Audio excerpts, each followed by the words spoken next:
and reading stories about other successful entrepreneurs and how they did what they did. And, I read a book called Managing by Harold Janine, which was one of the best management books out there. And he was the head of ITT, multi-corporate conglomerate, worldwide companies. And he talked about how to lead, how to manage meetings, how to delegate, things like that. So that's really the transition. It's the transition between being a small business operator, owner-operator, and becoming a leader, manager, motivator, delegator. And that's really what I am. I have my superpower, my talent is I have the ability to delegate. I have no problem at all delegating, right?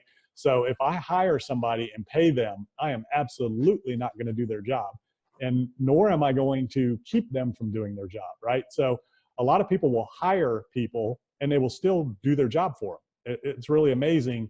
And it's hard for a lot of people to make that transition and to let go of control and to delegate, but that's what I'm really good at. So yes, there is a formula. Most small business owners are really good at what they do. They're really good at their craft or their trade, but they're not really good business people or business owners. So the formula was really simple. Regardless of any business, number one, you're a marketing company first. You have to know how to market to bring in customers.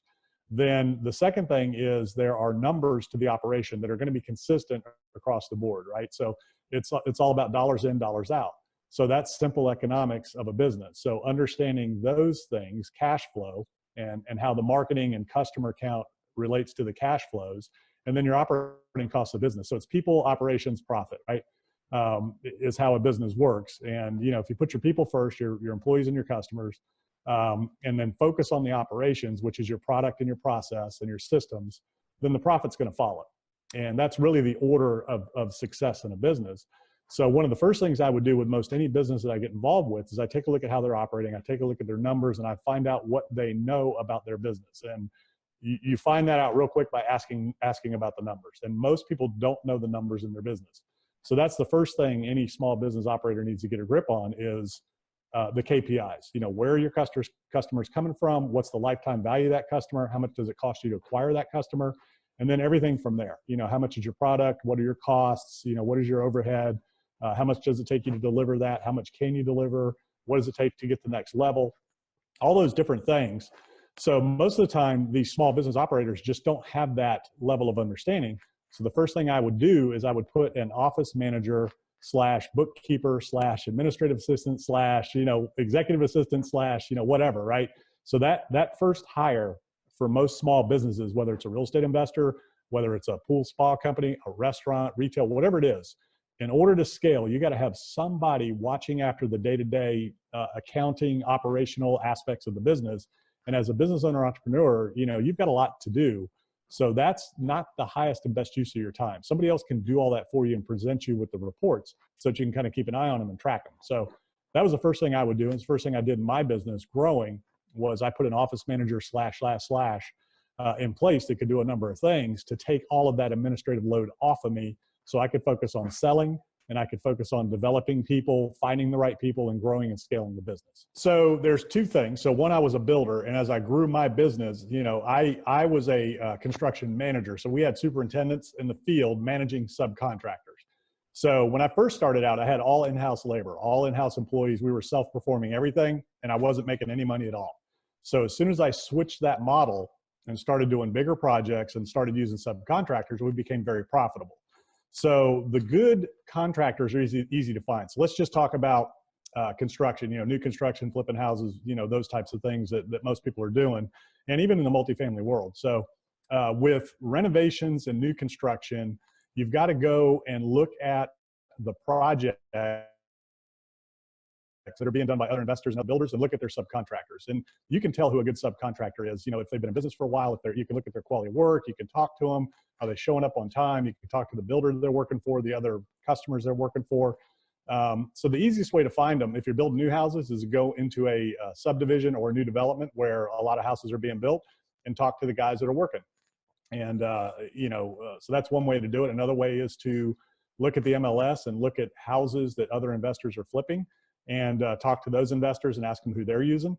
So that's another good way to find them. And vetting them is simple. Are they licensed? Do they have insurance? Do they have good references? What does their work look like? You got to go to the job and you got to see where they're working and what they're doing and how they're doing it. Are they showing up on time? Are they cleaning up after themselves? Are they neat? Are their employees organized? Are they, all of that kind of stuff? Do they operate with email and things like that? Proper insurance licensing, all of that.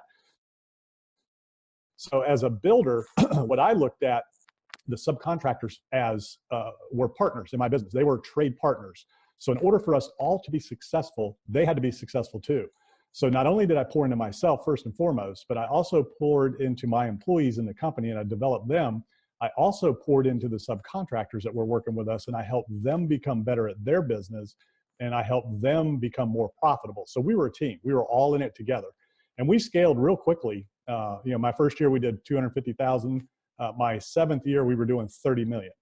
So we scaled very quickly. And the way we did that was by hiring really good people. Again, I'd never built a house before in my life. And within 7 years, we were the largest builder in the area. And I did it by finding really good people to work for me to lead the best subcontractors. And the people that I hired brought the subcontractors with them that they had been using to build houses in their other companies that they were working for. So there's two approaches. So if you're going to manage projects yourself and you're going to have a project manager and you're going to manage all the subs and do that, that's one business model that a lot of investors and developers and flippers use. So find somebody who's going to be that superintendent or project manager that's been in the industry, that's been doing it for somebody else or another company. They're going to have relationships with good subcontractors. So they're going to bring those in the door with you. And then what you really want to do is help everybody be as successful as possible. You want to ask yourself on a daily basis, what can we do better? What are we not doing great? And why is that? And then, we are the leaders, right? We're the leaders, we're the delegators, we're the motivators. So we have to look at ourselves first. If we're not getting a result that we're looking for, we have to first look at ourselves and our organization. What are we not doing that we need to be doing? And why is this not going right? So usually it's something in your systems. Now, the other model that I use now, so I no longer build myself, I'm the developer. So I hire other general contractors to work for me and they manage all the subs. So that's really the easiest, fastest way to scale and do more projects and do bigger projects. And that's kind of the model I recommend for everybody who's getting into the business that's never built before. The path that I went down was a long learning curve. I mean, it took 7 years to get to where I was, and it took a lot of trial and error and not some good subs, some not so good subs. But if you hire a builder that's been out there like me for 20 years, we've already been through it. We already have the good subs. You don't have to worry about it. So it's going to cost you a little bit more.